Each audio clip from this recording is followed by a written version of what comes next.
My name is Margot Hayes, and I'm 66 years old. What I'm about to tell you changed my life forever. The funeral for my husband, Ernest, was the quietest day of my existence. There, beside his grave, I received a message from an unknown number that sent a chill through me. "I'm alive. That's not me in the casket," I replied, my hands trembling.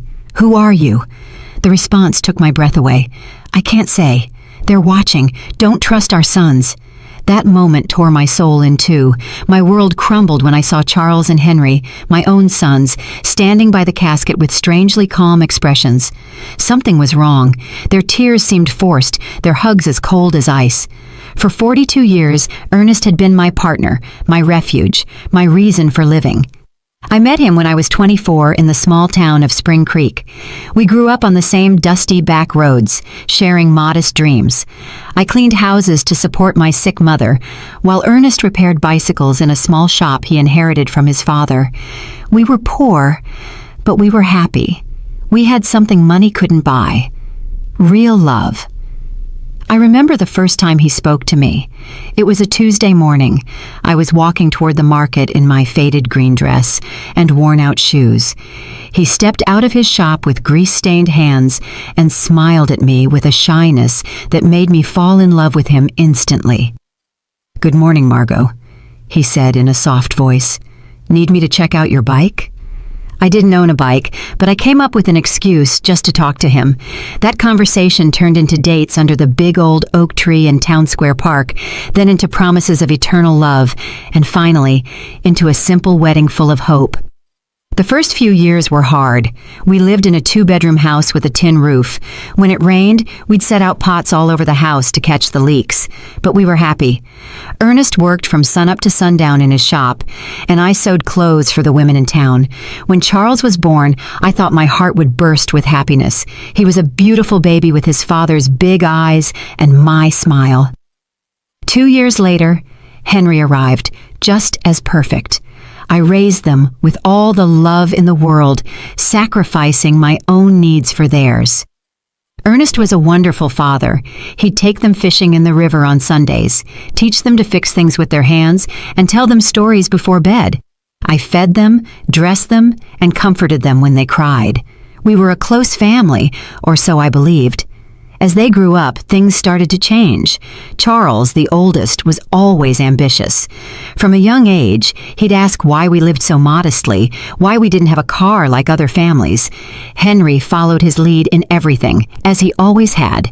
When Charles turned 18, Ernest offered him a job at the shop, but he rejected it with contempt. "I don't want to get my hands dirty like you, Dad. I'm going to be someone important." Those words hurt Ernest deeply, though he never said it to me. I'd see him sitting on the porch at night, staring at the stars with a look of sadness. His son had rejected not only his work, but his entire way of life. The years passed, and to my surprise, Charles managed to make a name for himself in the business world. He got a job at a real estate company in the city. Henry followed soon after. They both started making money, far more than Ernest and I had ever seen. At first, I was so proud. My sons had achieved what we never could, escaping poverty and building a better life. But little by little, that joy turned into sadness. Visits became less frequent, and phone calls grew shorter. When they did come, they arrived in expensive cars, dressed in fancy suits, talking about investments and properties. They'd look at us with a strange mix of pity and shame.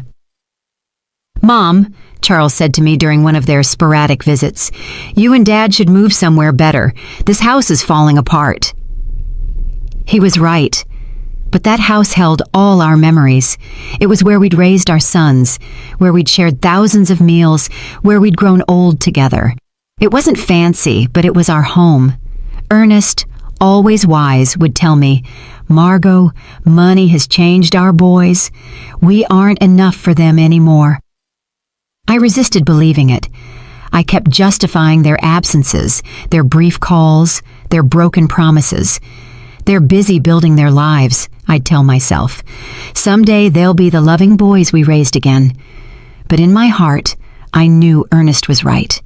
We had lost our sons long before I lost my husband.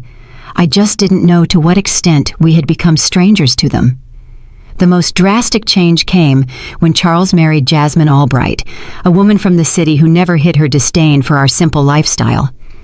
The first time he brought her home, she arrived in high heels that sank into the dirt of our porch and an elegant red dress that looked more expensive than everything I had ever owned. "Nice to meet you," she said with a forced smile, barely extending the tips of her fingers to greet me. Her eyes scanned our humble home with an expression I couldn't decipher, but that made me feel small. During dinner, Jasmine barely touched the food I had prepared with so much love. She moved the meatloaf around on her plate and cut tiny pieces of chicken, but she ate almost nothing. Charles seemed nervous, constantly apologizing for things he had never been ashamed of before. "Next time, we'll take them out to a restaurant," he whispered to Jasmine, thinking I couldn't hear. But I heard him. Every word pierced my heart like a knife. Henry, for his part, remained single, but adopted the same distant attitude as his brother. His visits were limited to special occasions, and even then, he always seemed to be in a hurry to leave. He was constantly on his phone, closing deals even during our conversations. "Mom, I have to go," he'd always say before it was time. "I have an important meeting early tomorrow." Family Sundays became a distant memory. Christmases grew cold and formal. My sons would bring expensive gifts we didn't need.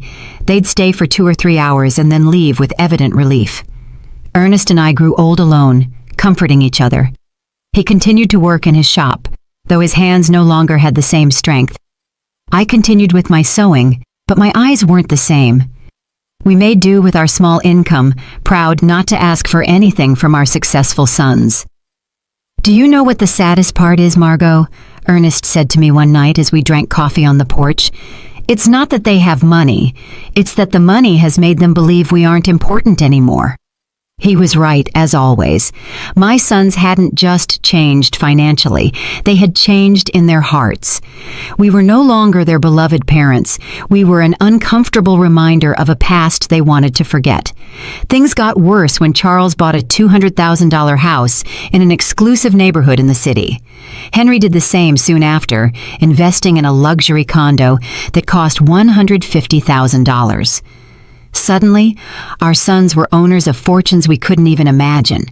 "You should sell this house and move into a retirement community," Jasmine suggested during one of her rare visits. "There are some very nice places for people your age. You'd be more comfortable." The word community hit me like a slap. A retirement community. After 40 years of building our home, after raising these sons with so much love, they wanted to send us to a home. "We don't need a home," Ernest replied with the dignity that always characterized him. "We're fine here in our house." But I saw the expression on Charles and Henry's faces. They supported Jasmine's idea.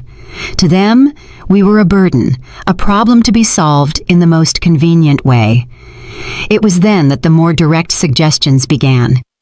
Charles arrived one day with papers in his hand, documents he had prepared without consulting us. "Dad, Mom," he said with that fake smile he had perfected, "I've been thinking about your future. This house is worth, at most, $1,000. If you sell it, I can add some money so you can move somewhere better. A better place." To us, there was no place better than the home where we had been happy for decades. But Charles didn't understand that. For him, everything came down to numbers, to monetary value. "Besides," he continued, "I think Dad should retire from the shop. He's already 70 years old. It's time to rest." Ernest looked at him with infinite sadness. "Son, working isn't a burden for me. It's what keeps me alive, what gives meaning to my days." "But you could get hurt," Henry insisted, backing up his brother as he always did. "At your age, an accident would be very dangerous." Their words sounded caring, but I sensed something more behind them, an impatience, an urgency I couldn't fully grasp. The following months were tense.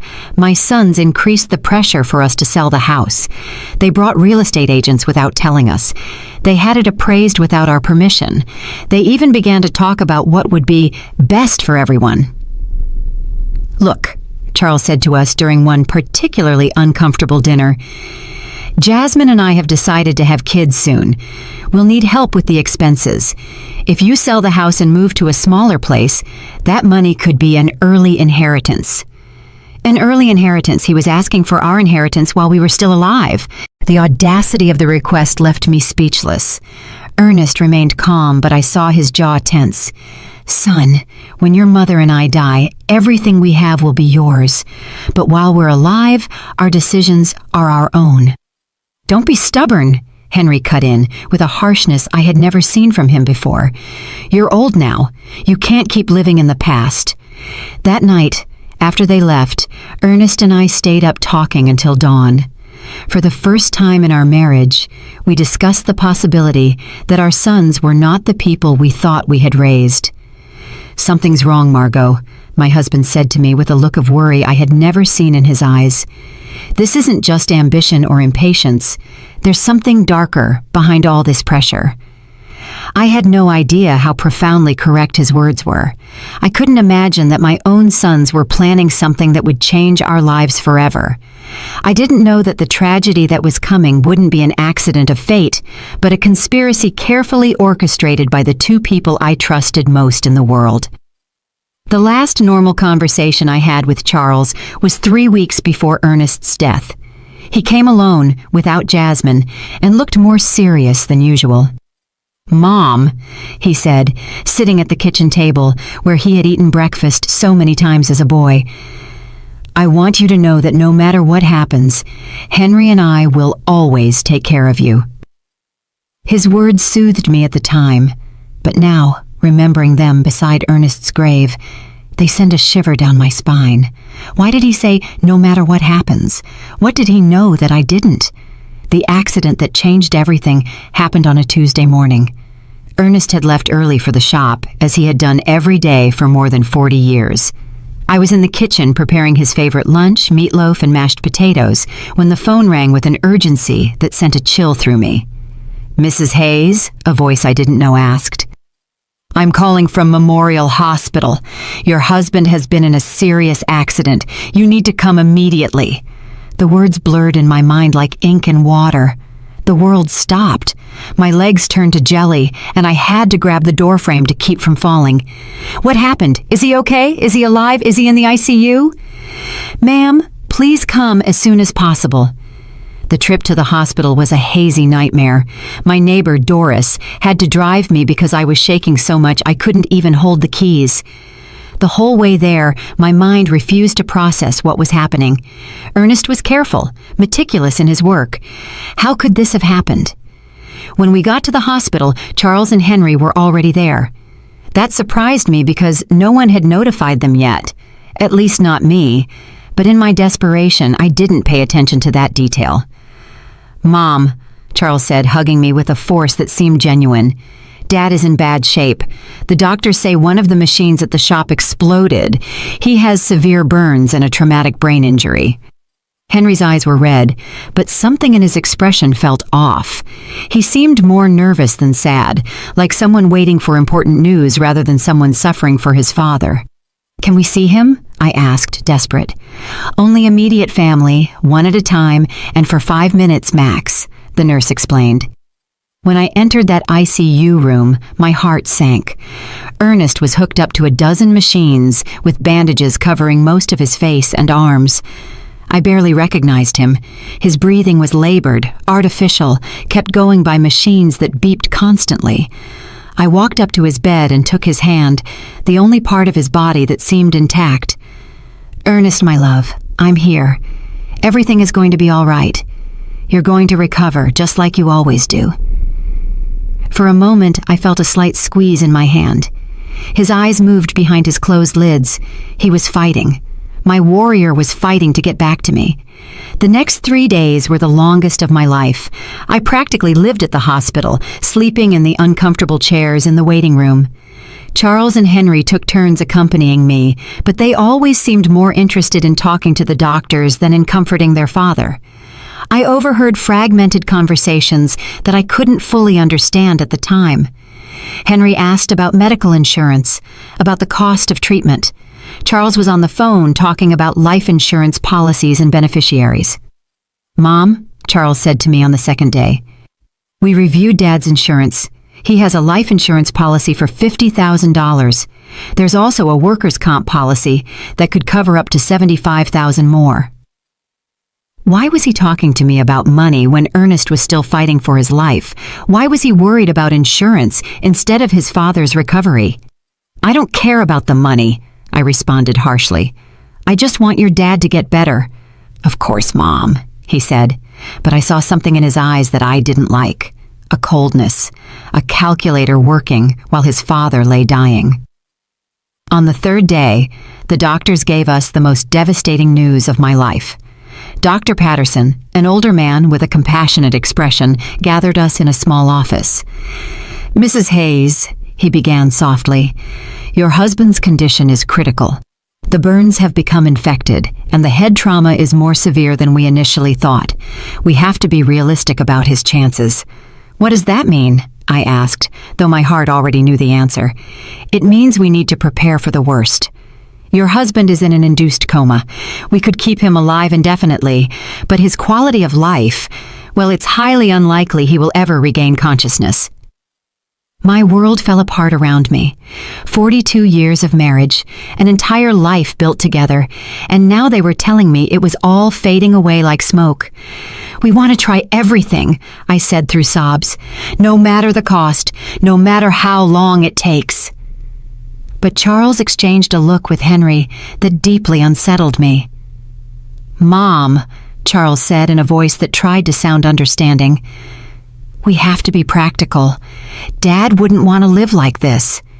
He always said he never wanted to be a burden on anyone. A burden. I exploded with a fury I didn't know I had. He's your father. He's not a burden. He's the man who raised you, who worked his whole life to give you the best he could. We know, Mom, Henry chimed in. But we also have to think about you. The medical bills are going to be enormous. They could wipe out all your savings. Again, money. Always money. My husband was dying, and they were calculating costs. That night, alone in the hospital room, I took Ernest's hand and spoke to him as if he could hear me. My love, I don't know what to do. The doctors say there's no hope, but I can't let you go. I can't imagine my life without you. It was then that something happened that still gives me goosebumps. His fingers moved slightly, squeezing mine with a force that was almost imperceptible. His lips moved as if he were trying to say something, but no sound came out. I called for the nurses, desperate. He's reacting! He's trying to talk! But by the time they arrived, Ernest had returned to his previous state. The nurse checked the monitors and shook her head. Sometimes there are involuntary muscle spasms, ma'am. It doesn't mean he's conscious. But I knew what I had felt. Ernest had tried to communicate with me. He had fought to tell me something important. 2 days later, in the early hours of Friday morning, the machine alarms went off. Lights flashed. Nurses rushed to Ernest's room. I was dozing in the hallway when the noise woke me up. No, no, no! I screamed, running toward the room. The doctors worked for 40 minutes trying to resuscitate him, but it was useless. At 4:37 in the morning, Ernest was officially declared dead. The pain I felt in that moment was physical, as if my heart had been ripped from my chest. I collapsed by his bed, hugging his still warm body, refusing to accept that he was gone forever.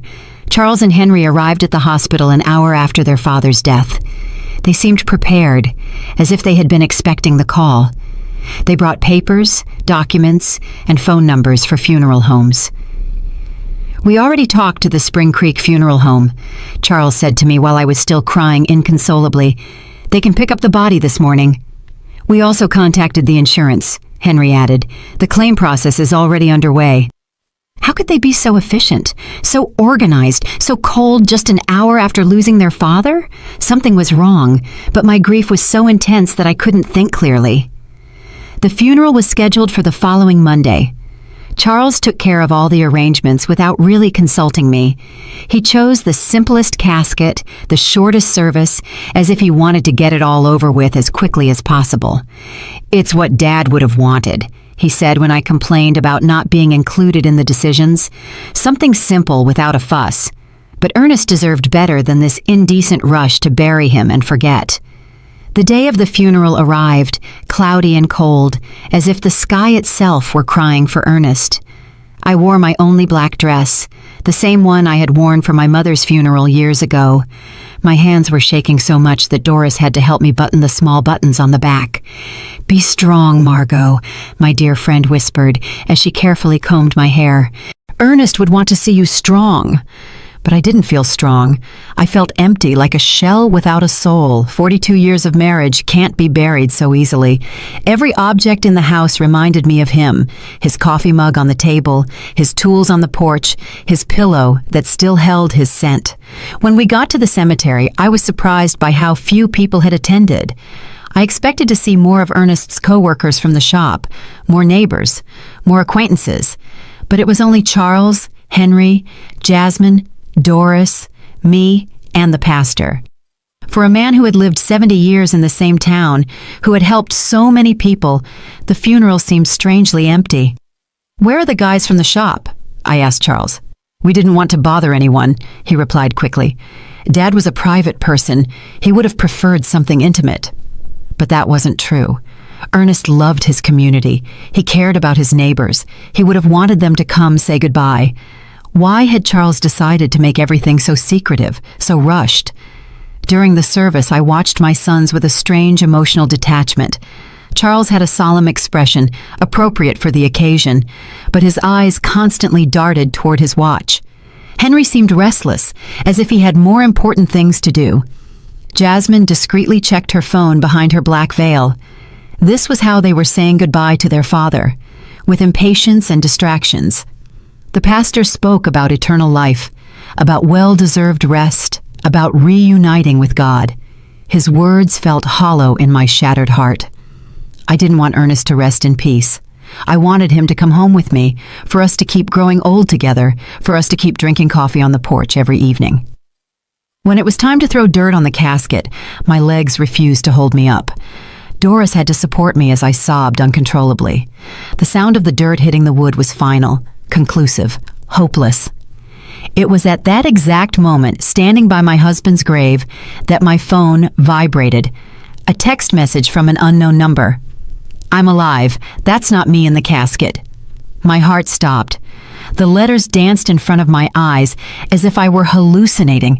I was losing my mind from the grief.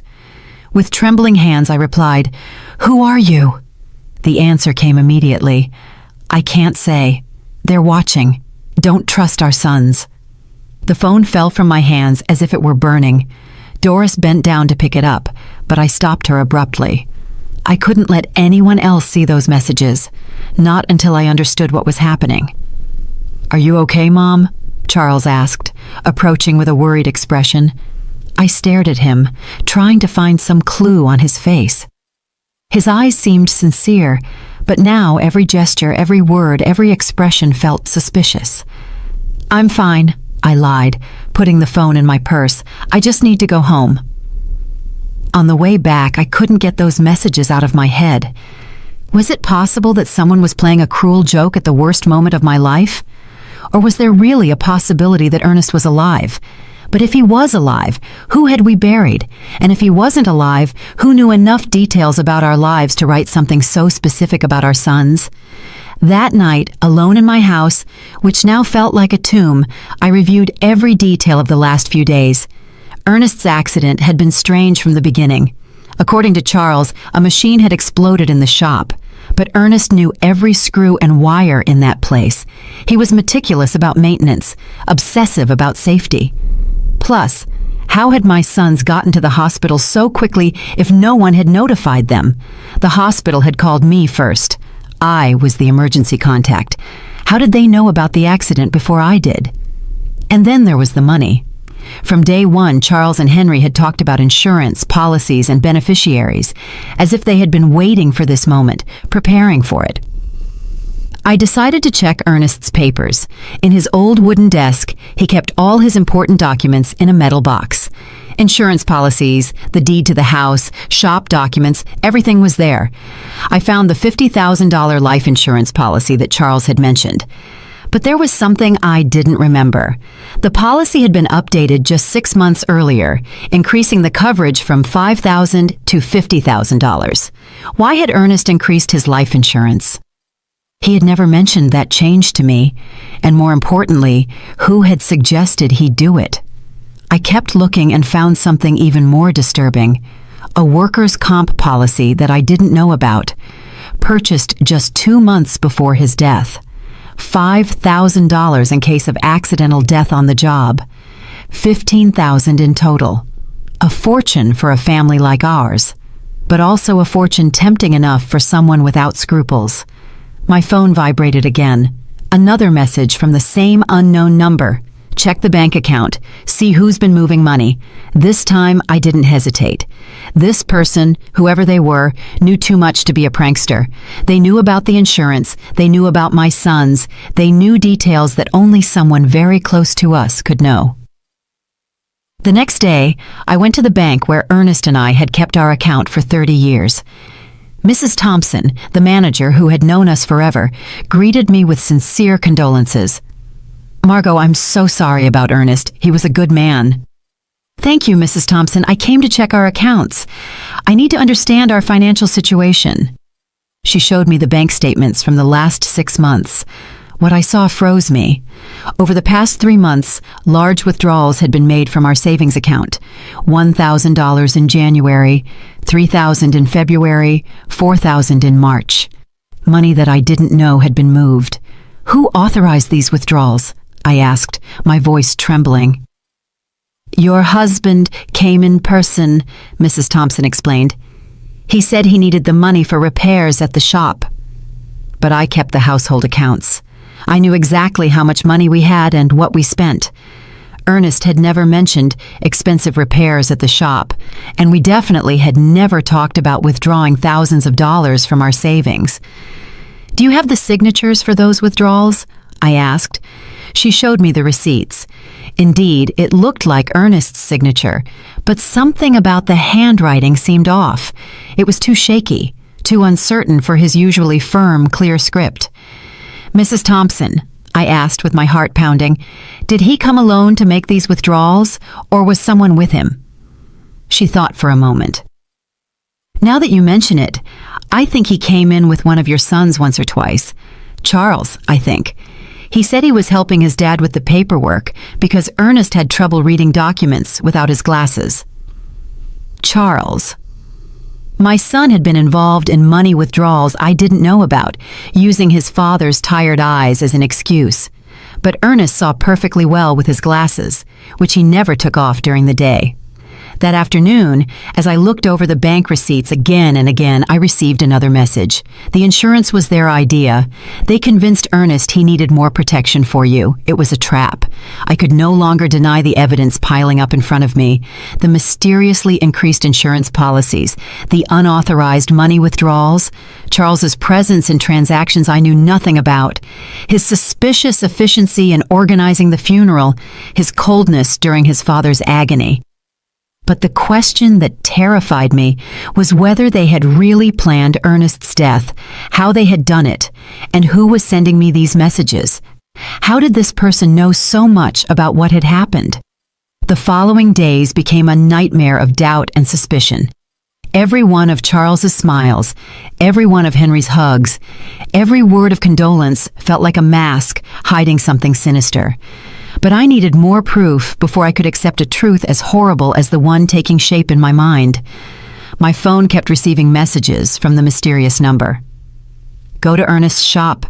Look in his desk. There are things you didn't see." I decided to go to the shop for the first time since the accident. Charles had said a machine had exploded, but when I got there, I found something completely different from what I expected. The shop was strangely clean, too clean to have been the scene of an explosion. There were no burn marks on the walls, no debris, no signs of the destruction that such a serious accident should have caused. "Where is the machine that exploded?" I asked out loud. I looked all over the shop and found every machine in its place, working perfectly. The welder, the compressor, the electric saw, all were intact. What then had been the cause of the accident? In Ernest's desk, I found something that sent a chill through me. A note written in his handwriting, dated 3 days before his death. Charles insists I need more insurance. He says it's for Margot, but something doesn't feel right. I don't trust his intentions. Below that note was another. Henry brought me some papers to sign. He says they're to modernize the shop, but I don't understand what it's about. Why all the hurry? My husband had had suspicions. He had intuited the evil intentions of our sons, but he had died before he could tell me. I kept searching and found an envelope sealed with my name on it. I opened it with trembling hands. It was a letter from Ernest. My dearest Margot, if you are reading this, it means something has happened to me. In recent months, I've noticed strange changes in Charles and Henry. They're too interested in our money, in the insurance, in us selling the house. Jasmine is putting a lot of pressure on them. Yesterday, Charles told me I should be more concerned about my safety because at my age, any accident could be fatal. I don't know why, but those words sounded like a threat. I love you, Margot. If something happens to me, don't trust anyone blindly, not even our sons. The letter fell from my hands. Ernest had sensed his own death. He had seen the signs that I, blinded by maternal love, had ignored. That night, Charles came to visit me. He arrived with a bottle of wine and a smile that now seemed completely fake. "Mom, I've been thinking about your future," he said, pouring himself a glass without asking if I wanted one. "The insurance money. It's already in process. It'll be $15,000. "How do you know the exact amount?" I asked, feigning innocence. "Well, I helped Dad with the insurance paperwork. He wanted to make sure you had enough money to live comfortably." A lie. Ernest had never wanted to increase the insurance. According to his own note, he had been pressured by Charles. "And what do you think I should do with that money?" I asked, carefully watching his reaction. His eyes lit up with a glint that gave me a chill. "You could buy a smaller, cozier house, or even better, move into a nice retirement community where you'd have company and medical care. Henry and I could manage your money to make it go further." "Manage my money. We just want to take care of you, Mom. At your age, it's easy to get scammed or make bad financial decisions. We know about investments, about business. We could triple that amount in a few years. Triple my money or make it disappear into their own pockets." "Let me think about it," I said, trying to buy time. "Of course," Jasmine said with her fake sweetness, "but not too long, for your own good." After they left, I sat in my kitchen, shaking with rage and fear. My own sons, my flesh and blood, had not only murdered their father, but now they were planning to steal everything I had left. That night, my phone vibrated with a longer message than the others. "Tomorrow, go to the police station. Ask for the report on Ernest's accident. There are contradictions you need to know about." The next day, I went to the local police station. Sergeant O'Connell, who had known Ernest for years, greeted me kindly. "The report on your husband's accident?" he asked with a confused expression. "What accident, Mrs. Hayes?" "From his shop, when the machine exploded." The sergeant checked his files and shook his head. "We don't have any report of an explosion at Ernest's shop here. In fact, we don't have any report of a work accident involving your husband." I felt the world sway under my feet. But my son said it was an accident at the shop. That's why he was in the hospital." "Mrs. Hayes, your husband arrived at the hospital on Tuesday morning, but not from a work accident. According to the medical report I have here, he arrived unconscious with symptoms of poisoning." Poisoning. The doctors found traces of methanol in his blood, a quantity sufficient to cause blindness, brain damage, and eventually death. The hospital should have informed you of this. Poisoning. It hadn't been an explosion. It hadn't been a work accident. Someone had deliberately poisoned my husband. "Why didn't anyone tell me this?" I asked, my voice breaking. The immediate family who signed the hospital papers requested that the information be kept confidential to avoid unnecessary speculation. They said you were too emotionally fragile to handle the technical details. The immediate family. Charles and Henry had hidden the true cause of Ernest's condition, invented the story of the explosion, and manipulated everyone, including me, to cover up a murder. "Mrs. Hayes," the sergeant continued, "if you suspect the circumstances of your husband's death, we could open a formal investigation." I had more than suspicions. I was certain that my own sons had murdered their father for money. That afternoon, Henry came home with a bouquet of flowers and the same fake smile as Charles. "How are you, Mom? You look tired." "I'm fine," I lied, observing his every gesture from a new perspective. "I'm just thinking about the future." "That's good. Charles and I have been talking.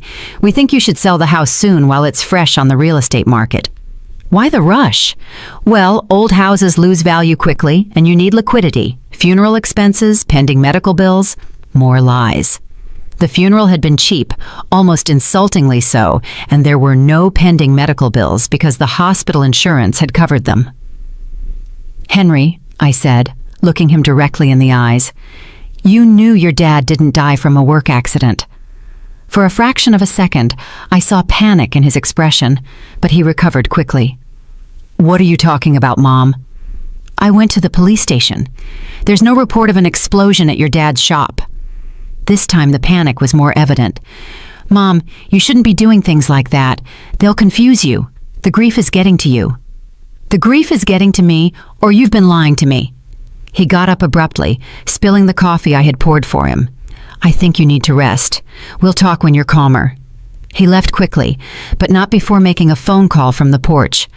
Although I couldn't hear the words, the tone was urgent, worried. That night, I received the most revealing message yet. "They're coming together tomorrow. They're going to try to convince you that you're crazy, that grief is making you imagine things. Don't believe them, and don't take anything they offer you to eat or drink." The mysterious message's prediction came true exactly as it had warned. The next day, Charles and Henry arrived together at my house, accompanied by Jasmine. They had expressions of exaggerated concern and a bag of pastries from the downtown bakery. "Mom, we're so worried about you," Charles began in a sugary voice. "The neighbors have told us you've been acting strange. Doris says you've been talking to yourself, that you aren't eating well." Doris had never said that. It was just another lie in their growing collection. "Jasmine brought your favorite pastries," Henry added, pointing to the bag. "And we made special coffee from that brand you like so much." I remembered the message's words. "Don't take anything they offer you to eat or drink." It was possible that they were planning to poison me too, just as they had Ernest. "Thank you, but I already had breakfast," I said, keeping my distance. "But Mom," Jasmine insisted with a smile that didn't reach her eyes, "you need to eat properly. You've lost a lot of weight since Dad Ernest died." "I'm fine," I repeated firmly. Charles exchanged a significant look with Henry. It was the same look they had shared at the hospital when the doctor gave us Ernest's prognosis. "Mom," Charles said, sitting closer to me, "we want to talk to you about something important. Henry and I have been consulting with some doctors about your recent behavior." "My behavior?" "Yes. The strange questions you've been asking, the visits to the police station, that obsession with irrelevant details about Dad. It's normal after such a great loss, but it can be dangerous if it's not treated." Henry nodded gravely. "We spoke to Dr. Albright. He says it's common for older people to develop paranoia after losing a partner, especially women your age." Paranoia. They were accusing me of being crazy for uncovering their lies. "I am not paranoid," I said with all the firmness I could muster. "I'm just asking questions I should have asked from the beginning." "What questions?" Charles challenged me. "Like why there's no police report for your father's supposed accident. Like why the shop is perfectly clean if there was an explosion. Like why you withdrew $5,000 from our account without telling me anything." The silence that followed was deafening. The three of them exchanged looks of thinly disguised panic. "Mom," Henry finally said, "those things have simple explanations. Dad withdrew that money for repairs he wanted to do in secret as a surprise for you." "What surprise?" "He wanted to remodel the house," Charles lied. He had hired some workers to fix the roof and paint the walls. He wanted it to be a surprise for your birthday. If that were true, where were the workers? Where were the materials? Why did no one in town know about this supposed remodeling? And about the police report, Charles continued, not all work accidents require a report, especially when they happen on private property. More lies. Sergeant O'Connell had been very clear. Any work accident with serious injuries requires an official report. Mom, Jasmine intervened with a sweet but condescending voice, we just want to take care of you. That's why we thought it would be best if you moved to a place with specialized medical attention. A home. A specialized care home, Charles corrected, for people who are going through complicated grief.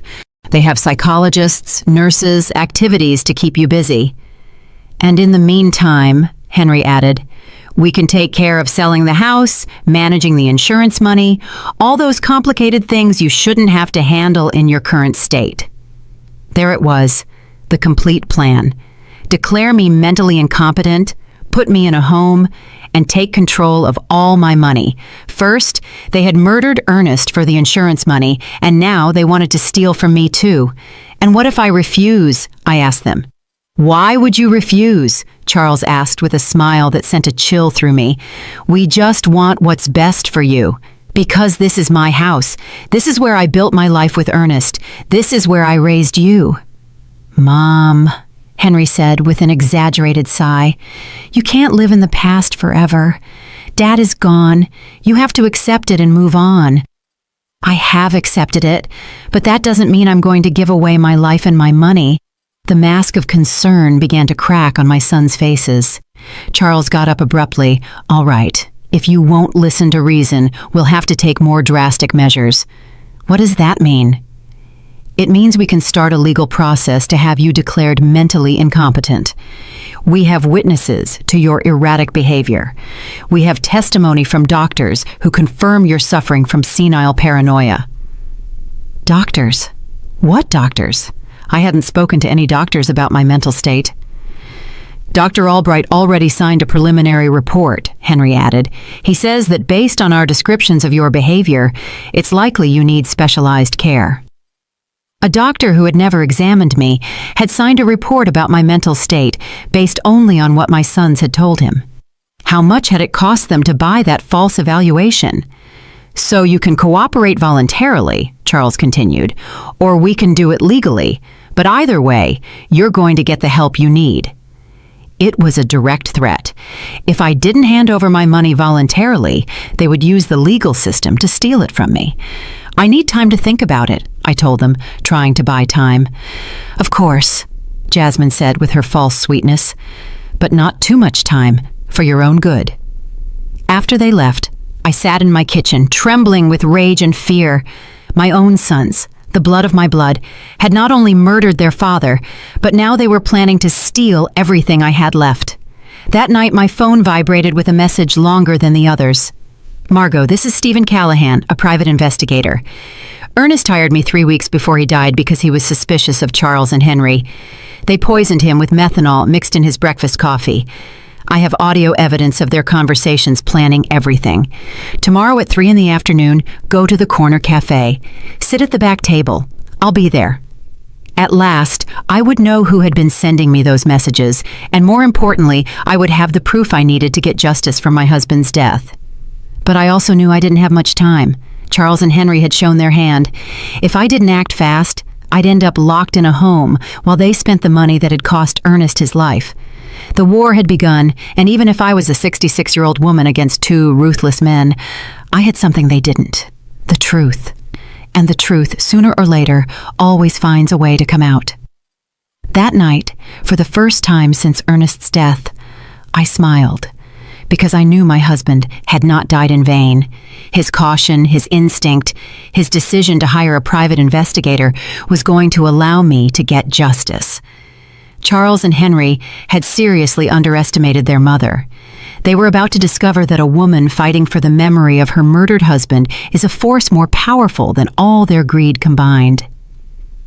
The next day arrived, filled with nervousness and anticipation. I dressed carefully, choosing my most serious purple dress, the one I wore for important occasions. If I was going to meet the man who could give me the answers I needed, I wanted to be prepared for any revelation. At 2:30 in the afternoon, I walked toward the corner cafe with determined but cautious steps. Every shadow looked suspicious. Every person on the street could be a spy sent by my sons. The paranoia they had accused me of having was starting to feel justified. The cafe was moderately full.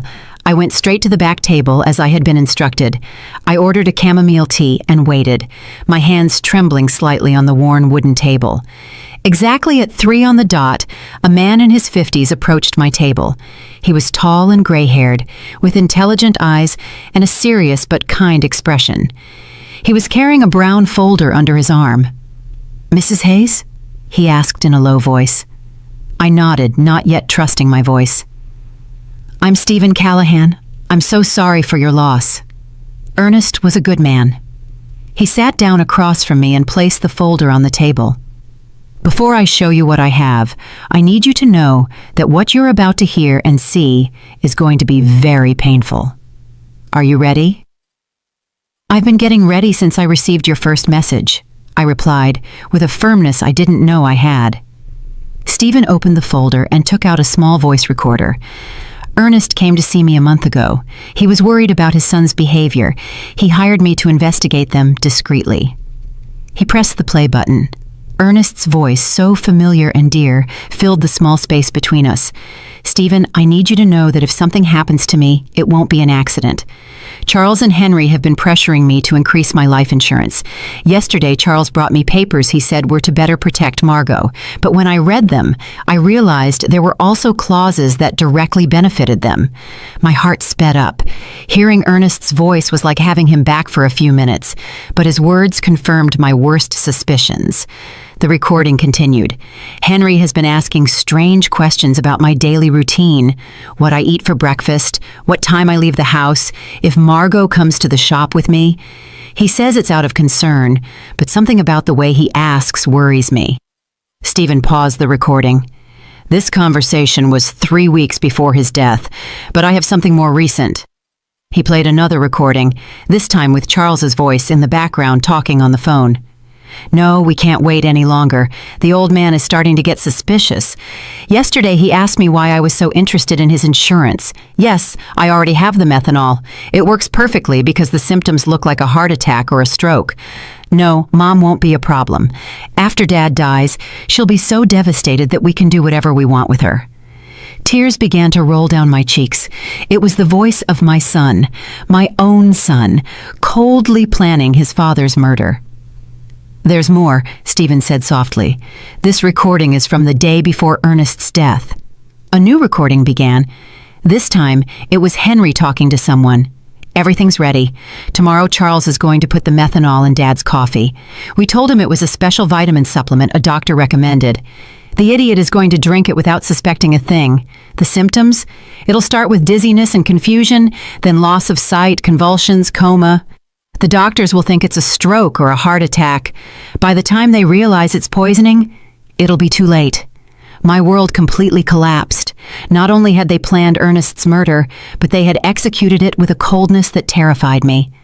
How was it possible that my sons, the babies I had nursed, the boys I had comforted through their nightmares, were capable of something so monstrous? "How did you get these recordings?" I asked through my sobs. "Ernest had asked me to put listening devices in your house," Stephen explained. He was afraid, but he didn't know exactly what of. "We placed them on the home phone and in some other strategic spots." He took out a series of photographs from the folder. "I also have this. Charles buying methanol at a hardware store 30 miles from town. He paid with cash and used a fake name, but I have it on video." The photographs clearly showed Charles leaving a hardware store with a small bottle in his hands. The date on the photos was 5 days before Ernest's death. "And this," Stephen continued, showing me more documents. "These are Charles and Henry's financial records from the last 6 months. They've been spending a lot more money than their incomes justify. Charles owes $70,000 to a lender in the city.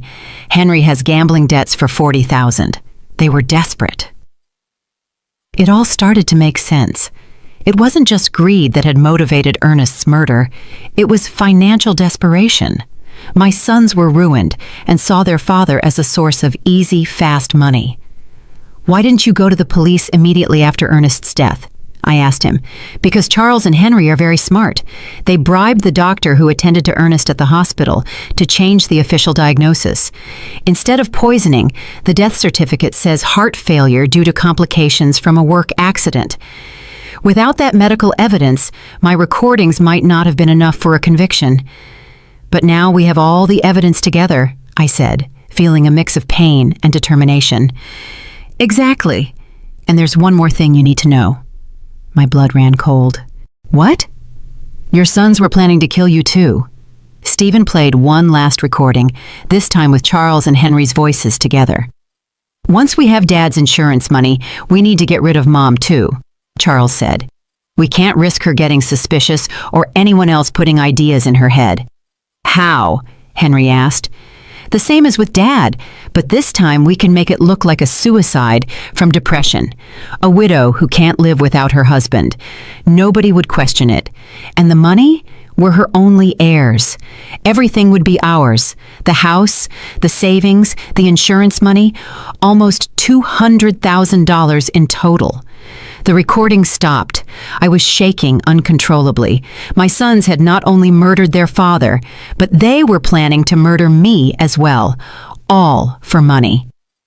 "Mrs. Hayes," Stephen said gently, "I know this is devastating, but we have enough evidence to make them pay for what they did. What do we do now?" I asked, wiping my tears. "First, we need to go to the police with all this evidence. Sergeant O'Connell is an honest man. He's not involved in the corruption. Second, we need to act fast. Your sons are planning to have you declared mentally incompetent tomorrow. If they succeed, it will be much harder to proceed legally." "Tomorrow?" "Yes, I intercepted a phone conversation this morning. They're meeting with Judge Miller at 10 in the morning to start the mental incapacitation process." I got up from the table with a determination I hadn't felt in weeks. "Then we have to act tonight." "Exactly," Stephen confirmed. "But first, there's one more thing I want to show you." He took one last photograph from the folder. In it, Ernest was leaving a medical clinic I didn't recognize. 3 days before he died, your husband went to get a full medical exam at a clinic in the city. The results show that he was perfectly healthy. There were no signs of heart disease, his blood pressure was normal, everything was perfect. This definitively proves that his death was caused by poisoning, not by natural health problems. That was the final piece of evidence we needed. Ernest had been a healthy man, murdered by his own sons. "Stephen," I said, taking his hand, "thank you for keeping your promise to my husband. Now, let's get justice." That same night, Stephen and I went directly to the police station. Sergeant O'Connell was working the night shift that week, which was perfect for our purposes. When we arrived, it was 8 in the evening, and the station was relatively quiet. "Sergeant O'Connell," I said in a firm voice, "I need to file a formal complaint for the murder of my husband, Ernest." The sergeant looked at me with surprise. "Murder? Mrs. Hayes, the death certificate says he died from heart complications after a work accident." "The death certificate is false," I replied, placing Stephen's folder on his desk. "My husband was deliberately poisoned with methanol by our own sons." For the next 2 hours, Stephen and I presented all the evidence. The audio recordings, the photographs of Charles buying methanol, the bank documents showing the unauthorized withdrawals, Ernest's medical results proving his perfect health, and finally, the recorded conversations where my sons confessed to both their father's murder and their plans to kill me. Sergeant O'Connell listened to each recording with an increasingly serious expression. When we finished, he leaned back in his chair and shook his head in disbelief. This is monstrous," he murmured. "Are you sure you want to go through with this, Mrs. Hayes? Once we arrest your sons, there's no turning back." "Sergeant," I replied, with all the dignity I could muster, "those men murdered my husband in cold blood for money. They were planning to murder me too. They are no longer my sons. They are criminals who must pay for their crimes. We'll need the medical examiner to exhume Ernest's body to confirm the presence of methanol. the sergeant explained. "Are you prepared for that?" "Do whatever is necessary," I replied without hesitation. Sergeant O'Connell immediately called the district attorney. Despite the late hour, the seriousness of the case led the DA to come to the station personally. After reviewing all the evidence, he immediately authorized arrest warrants for Charles and Henry. "We'll proceed at dawn," the DA explained to us. "We need to make sure we have all the evidence before they can destroy any additional proof." Stephen walked me home that night. "Are you sure you'll be okay alone?" he asked with concern. "I'll be fine," I replied. "After everything I've discovered, I'm no longer afraid. I have justice on my side." I couldn't sleep that night. I stayed up sitting in the kitchen, looking at the photographs of Ernest we had on the walls. For the first time since his death, I didn't feel only pain. I felt a strange mix of sadness and satisfaction, knowing that justice for his murder was coming soon. At 6 a.m, my phone rang. It was Charles. "Mom, you need to come to Henry's house right away. Something terrible has happened." "What happened?" I asked, feigning concern. "It's better if I explain it in person. Please, come quickly." I knew it was a trap. After hearing the recordings the night before, I knew they were planning to move up their plans to get rid of me, but I also knew the police were already on their way to arrest them. "I'm on my way," I lied. Instead of going to Henry's house, I stayed in my kitchen, waiting. At 7:30 in the morning, I saw from my window as several police cars headed toward my son's houses in different directions. My phone rang repeatedly for the next hour. First Charles, then Henry, both with increasingly desperate voices asking where I was, but I didn't answer any calls. At 9 in the morning, Sergeant O'Connell knocked on my door. "Mrs. Hayes, we've arrested Charles and Henry. They are in police custody, charged with first-degree murder and conspiracy to commit murder." I felt my legs tremble, but this time it wasn't from fear, it was from relief. "How did they react?" I asked. "Charles denied everything at first, but when we played the recordings for him, he collapsed. Henry tried to escape through the back window of his house. We had to chase him for 6 blocks. That afternoon, Jasmine came to see me. She arrived sobbing, pleading, completely different from the cold, calculating woman I had known. "Mrs. Hayes, please, you have to drop the charges against Charles. He's not bad. He was just desperate because of his debts. This is my fault too. I pressured him a lot to find money." I looked at her without a trace of compassion. "Jasmine, your husband poisoned my husband. He was planning to murder me too. There is no explanation or justification for that." "But we're family," she screamed in desperation. "Think about what this is going to do to the family."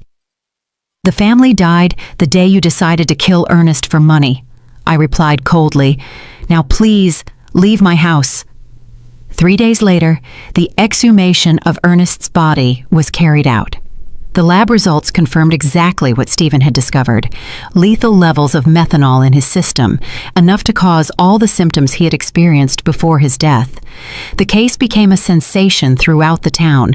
No one could believe that 2 sons had murdered their own father for money. The local newspapers called it the cruelest crime of the decade. Over the following weeks, more details came to light during the investigation. Charles really owed $7,000 to illegal lenders who had started threatening him with violence. Henry had lost $5,000 in underground gambling dens and was also facing threats. They had seen Ernest's life insurance money as their only salvation, but their greed had led them to increase the policies so dramatically that it had aroused their own father's suspicion. We also discovered that the doctor who had falsified the death certificate had received $5,000 in cash from Charles. He was also arrested for obstructing justice and falsifying official documents. Stephen explained all the details of the plan Ernest had made with him. "Your husband was smarter than his sons believed. He knew something bad was coming, but he didn't know exactly what. He hired me not only to investigate Charles and Henry, but also to protect you if something happened to him. Did he know they were going to kill him?" I asked.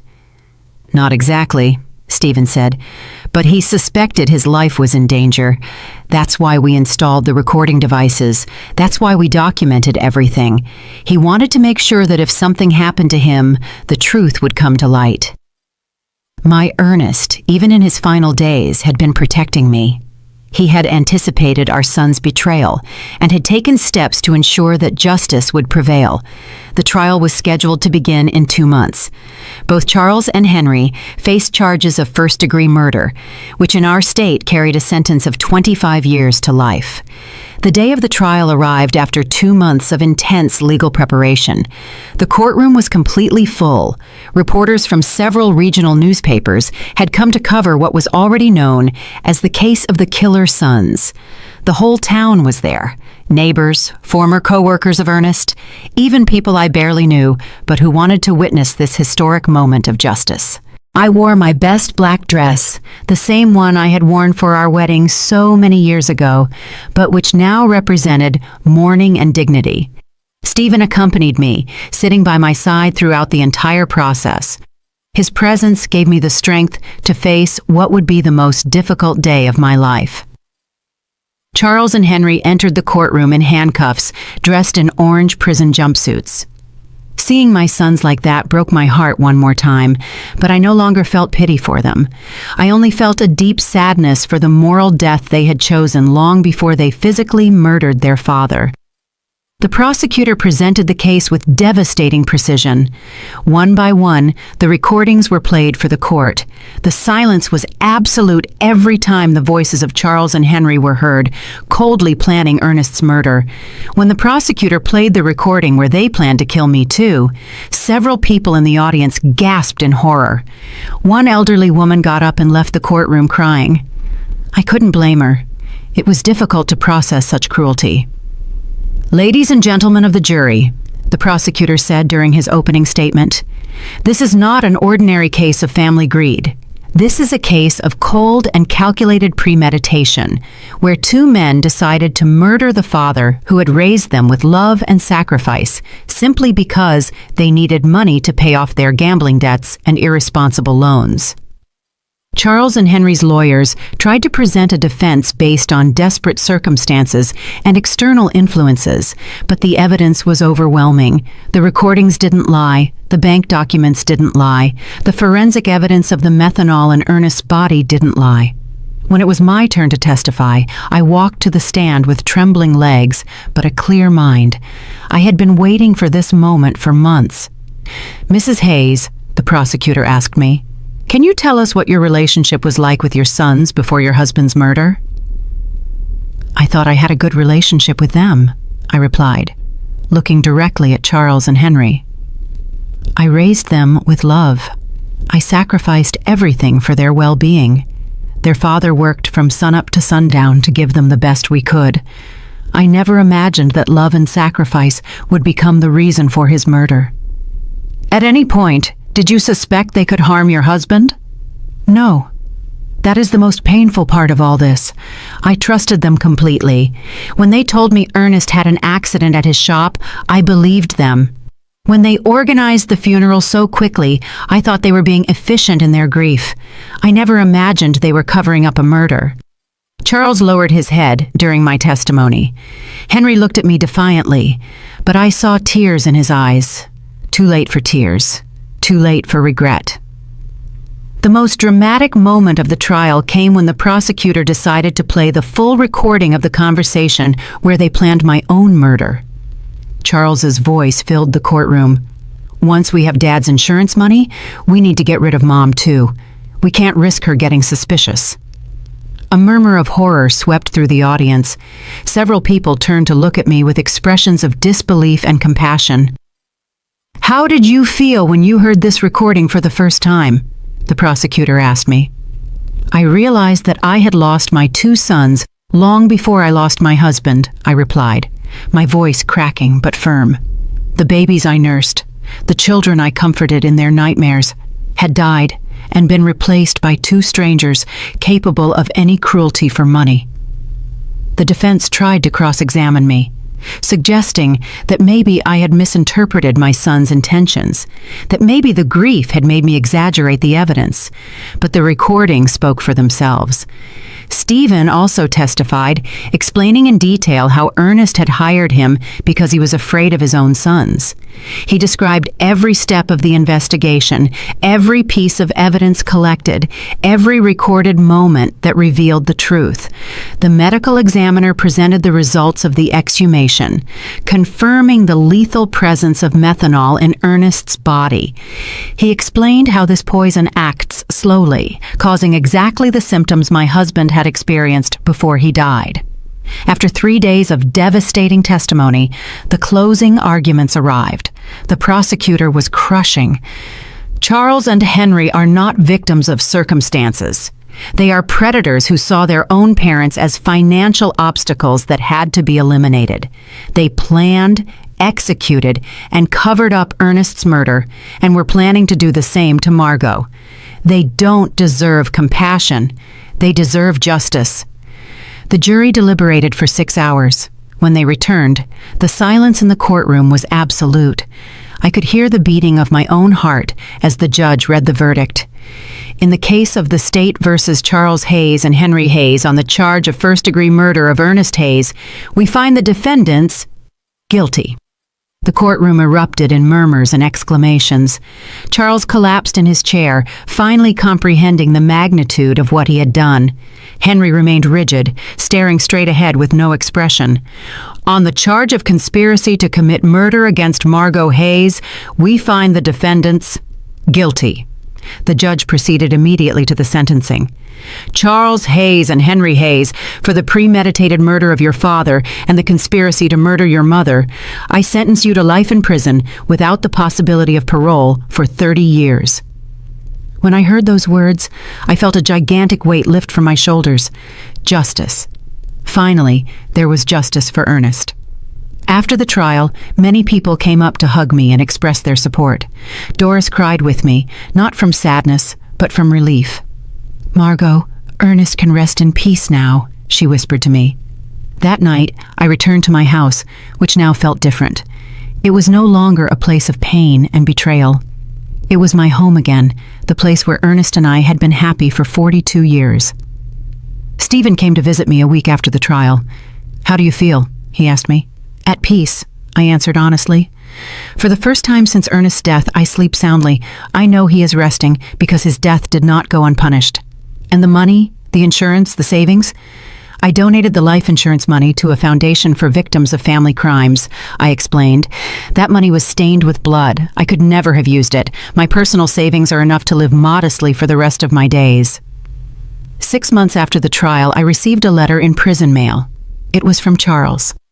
"Mom, I know I don't deserve your forgiveness, but I need you to know that I regret everything. The money, the debts, the desperation. They blinded us. We lost all humanity. Henry and I destroyed the most loving family in the world for $5,000 that we didn't even get to enjoy. Tomorrow, I will commit suicide in my cell. I can't live with what we did. Take care, Mom. Tell Dad we're sorry we were such bad sons.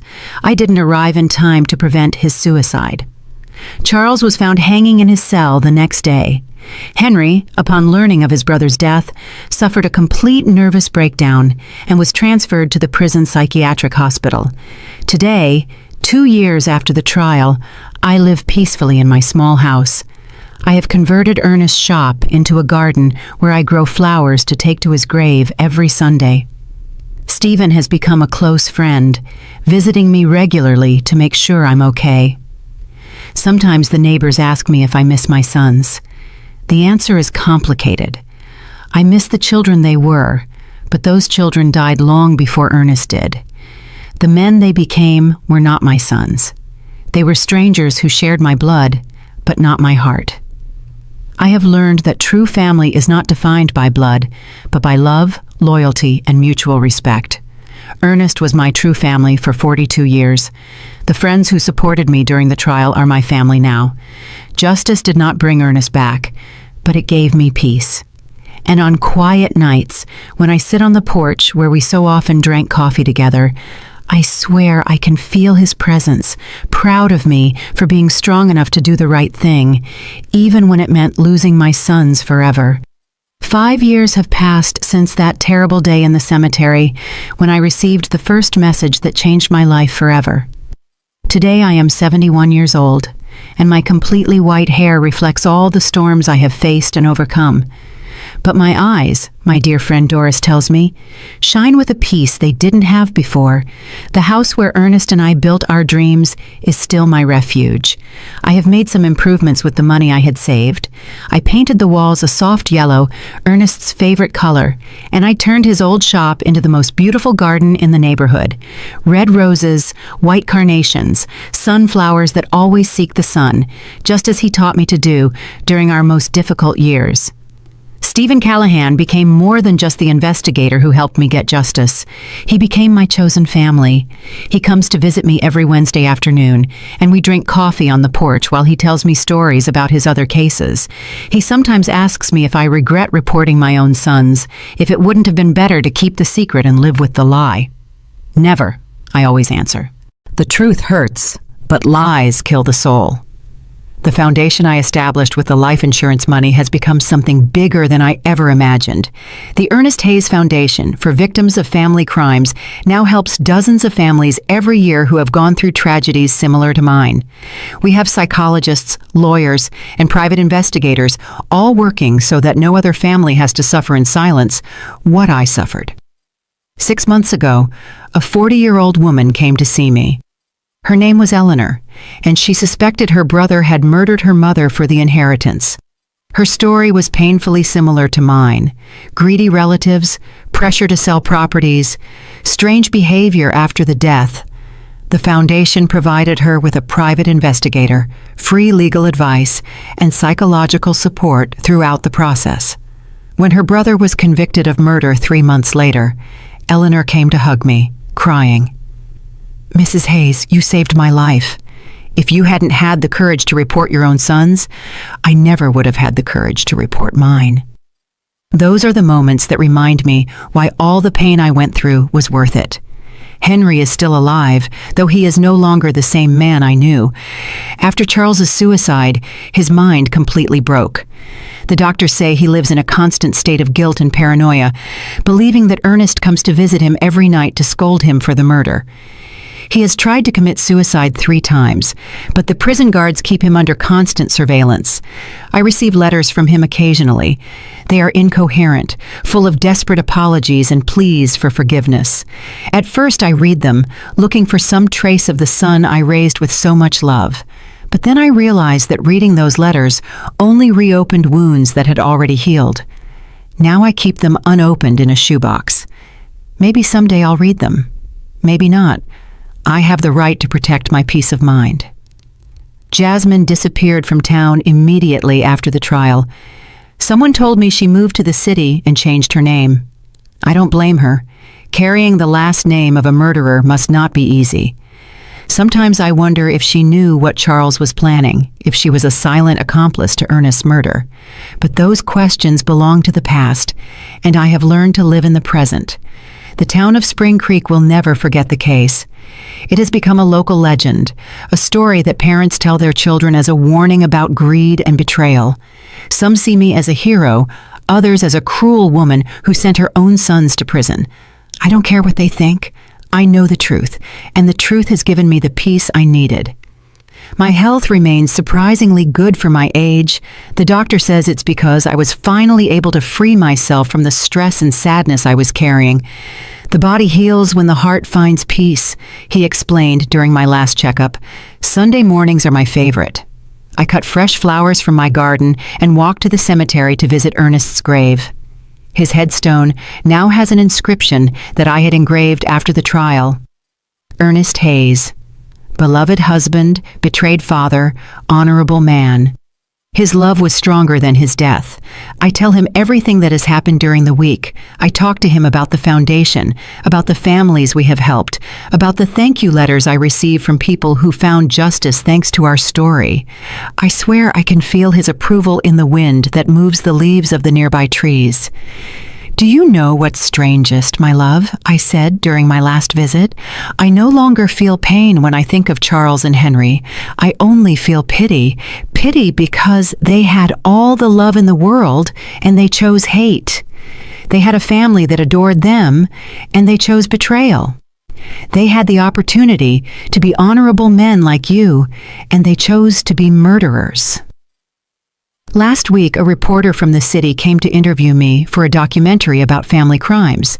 She asked me if there was anything I wanted to say to other people who might be going through similar situations. "Family is not an excuse for crime," I replied. "Love is not blind. Love with boundaries is true love. If someone who says they love you is capable of harming you for money or convenience, that person doesn't really love you, and it is never, ever too late to seek justice, no matter who the culprit is." This year, on the 5th anniversary of Ernest's death, I organized a special ceremony in his memory.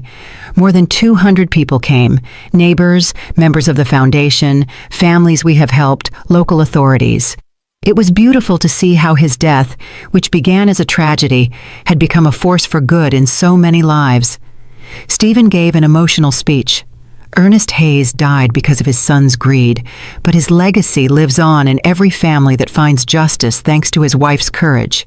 Evil tried to destroy his story, but good turned it into hope for others. At night, before I go to sleep, I sometimes take out the old photographs from when Charles and Henry were children. I see them playing in the yard, hugging their father, laughing with me on past Christmases. I allow myself to cry for those innocent children who once existed before greed completely corrupted them. But I no longer cry for the men they became. Those men chose their destiny. My story ended up being bigger than my personal tragedy. It has become a symbol that justice is possible, even when it comes from the most unexpected sources. A 66-year-old widow proved that truth is more powerful than lies, that true love is stronger than betrayal, and that it is never too late to do the right thing. Tomorrow is Wednesday, and Stephen will come for coffee, as always. I'll make his favorite pastry and tell him about the thank you letters that arrived this week. Afterward, we'll work together in the garden, planting new flowers for spring. Life goes on, more simple but more authentic than before. I have learned that true family is not about shared blood, but about shared values, mutual respect, and a love that never turns into harm. Ernest, wherever you are, I hope you know that I kept the promise I made to you by your grave that terrible day. I found the truth, I sought justice, and I turned our pain into hope for others. Your death was not in vain, my love.